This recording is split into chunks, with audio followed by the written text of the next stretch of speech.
I'm Nick Jackson. I'm an arborist. During that time, I worked for all the 5 counties, all the shires around the Midlands, Nottinghamshire, Leicestershire, Derbyshire, Yorkshire, Lincolnshire. Also for the electricity board, was on emergency work, so I learned a variety of skills with that.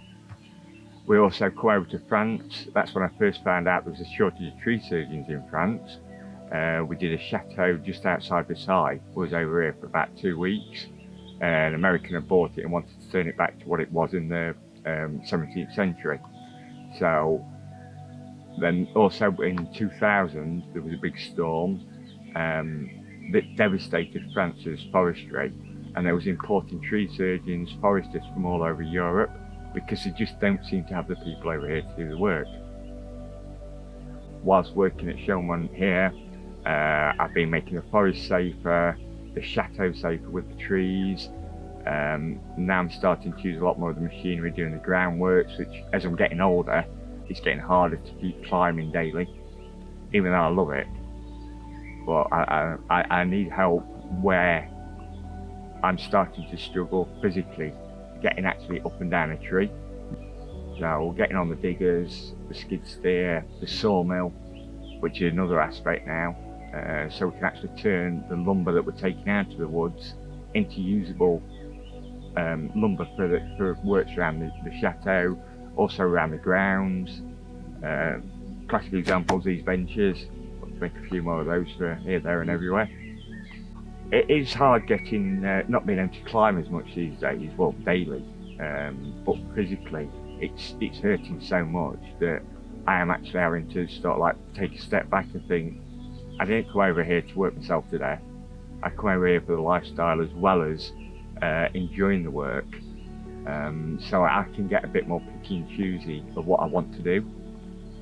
And like I say, having the plant really helping, because I can still keep out in the woods, still keep working, but not put my body through as much stress. I actually find it difficult to let go of the work. I've had various people working with me over the last 5 or 6 years. My son, now I've got Cameron, I had a couple of others, but I find it hard to actually let them do the work, because I do actually have quite a high standard, and I find it very hard to actually take a step back without wanting, no, get out of the way, I want to do that. Well, going back to the start, I found an outlet for what I really enjoyed doing. Now, my granddad was a farmer, my nan's dad was a gamekeeper, her brother was a gamekeeper, so I've grown up with a rural life, and I've always been interested in nature, and this is a way that I can give back. Now, people see me cutting trees down, but I do a lot more than that. I enjoy doing the fruit orchards. You know, when you renovate an old orchard and you get an email a year later, you'll not believe the amount of fruit we've had. You know, that's why I do it. We're trying to preserve the trees for the future, but sometimes you've got to take older trees out to let newer ones through. I always try to work on the theory that whatever I do today is going to have a knock-on 10, 15, 20 years time. I mean, a lot of it's ongoing work once it's been done, but you're actually building for the future, and with the state of the climate at the moment, something's got to be done to preserve what's going on around the world. You know, we can't keep just hacking back at resources. We've got to do something to make it a better planet. We're lucky where we live because we're actually, it's classed as lungs of France. There's so many trees around here, but you can't just let the forest do what it wants to do, because then it all starts falling down, you lose all the next generation growth. So what we're aiming to do is preserve the forests for future generations, and it's just an ongoing thing. I feel what's really satisfying for me is it's a mixture of everything. I mean, I still enjoy the adrenaline rush with the dangerous tree work, when you've got things like trees growing inside chateaus, overhanging trees, fragile trees that are snapping out on you. But also when you actually cleared a piece of woodland and you step back and you look through it and you can see everything, and you can see the work that you've done, and you see the next year the new trees coming through, the new growth, the wildlife that's returning back to it. I get a buzz out of all of it. I think some of the changing points is moving to France 13 years ago, where, coming into this region and seeing it how it used to be, as opposed to how it is in the UK now. When I went back there a couple of years ago, and there's hardly any mature trees, there's hardly any forest left. You think, and there's so much tarmac about, and it's causing problems going forward. You've got to plan for the future. I personally have made the decision to try and live off grid.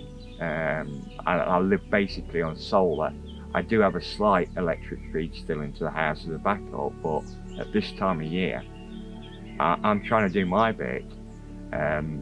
With the water shortages, we need the trees about, but we've also got to preserve the trees because the stress that they're being under because of climate changing. You can see it especially with the pine trees and things like that, and the droughts that we're having. Something's got to be done, and I'm only one person, but if everybody takes that view, then things will change. I still keep working the way I work because purely I love the job. I love what it's doing. The reactions you get from clients' faces when you see something that's being done. And the following year, or now being here so long, I'm going back to places and you see the benefit of the work that I did 5-10 years ago and how it's changed the areas that they're in. I am trying to do less days, but it doesn't seem to work. I'd like to spend more time at home with the dogs and also get on with my place, but it might happen one day. Yeah. Besides working, I don't actually do a lot besides spend a lot of time at home. I've got 5 German Shepherds and a young Fox Terrier. Enjoy it in an evening, just sitting down with the dogs around after we've been out in the garden, playing with them, and then just sitting down and relaxing with that. I've always worked on my own throughout my career, basically. It was self-employed in England for quite a number of years as well. Getting into the chateaus and working around this sort of environment is actually helping in some ways, because I've always said that it's not just what I do. I'm trying to educate people going forward, and this is a perfect medium for people to ask questions and to also start understanding the work that's being done. You get the greens, the tree huggers that turn around and say you shouldn't ever cut a tree down, but there are cases where they've got to come down because they're dangerous. You've got to find a fine balance between keeping the balance of nature and public safety. And when you're in places like this with so many big trees and public access, there's always something that's got to be done, be it taking dead wood off or actually taking trees down. But we're also going forward by leaving habitat piles for the insects. You're trying to encourage different birds in. And the more nature you get into an area, and the more people can see that a little bit of work is aiding the forest so much more. And this is actually proving to be one of the best mediums because people can see it. I initially found it very difficult being filmed because I'm quite a private person. I'm softly spoken, so it does actually take it out of my voice, actually having to try and project my sound over to people. When I was at Steph's last year and I did a tour of the woodland, after 3 days I could hardly speak, and that was just purely just trying to project my voice. I've always had a slight stutter. It gets worse sometimes when I get nervous, which I also find difficult at times. But I'm getting a bit more used to it after being filmed for the last 18 months, 2 years. I am slowly trying to get footage together to start my own channel. I've noticed on a number of questions, is there anything I can't do? Yes, technology. This editing thing. I can do the filming, that's not a problem, but the actual editing of the programs is really starting to cause me bits of headaches. So it's slowly coming together, but I wouldn't like to say when it'll start. when I actually do start, I want to get a nice mixture between the action shots and what I actually do up a tree so you can see better, but also I'll be able to educate people better because they can see work that's been done in the past in trees, the good work and the bad work, and sometimes the detrimental effect it'll have on trees, but also the positive effect it has on trees, like the pollarding that we've done here on these two lines. When you see the regrowth after a year, but you've made them safer and more stable, and people will start to see this. I know we got a lot of comments from the Americans about taking them down so hard, but over in France, the way things grow, the pollarding is just a general normal way of life, to have a big mature tree that's not that big but safer, and it's better for the environment because it's there for a long time. Encouraging the new trees, because that's better for the environment, because they're using more carbon dioxide up, turn it in, as they're growing, turn it into the oxygen. So it's just basically wanting to educate people. It's the same when I have the lads working with me.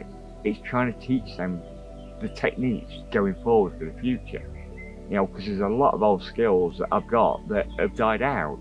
You know, the hedge laying, things like that, coppicing. You know, trying to just keep what's already there as opposed to just ripping it all out and putting new in. I mean, my vision for the future really is to get a channel up that is going to educate people, and even if everybody just does a little bit for the environment and learns something from what I can teach, I feel it's going to make the world a better place, and we can start undoing some of the damage that's been caused to the environment. You know, the way that things are happening, it's hard to put into words, but what I'd like to see is people taking responsibility for what we've done in the past going forwards, to actually repair some of the damage that is around. You know, and if I can do a little bit to educate a few people, and then they can pass it on to other people, then I feel that we're going forwards in the right direction.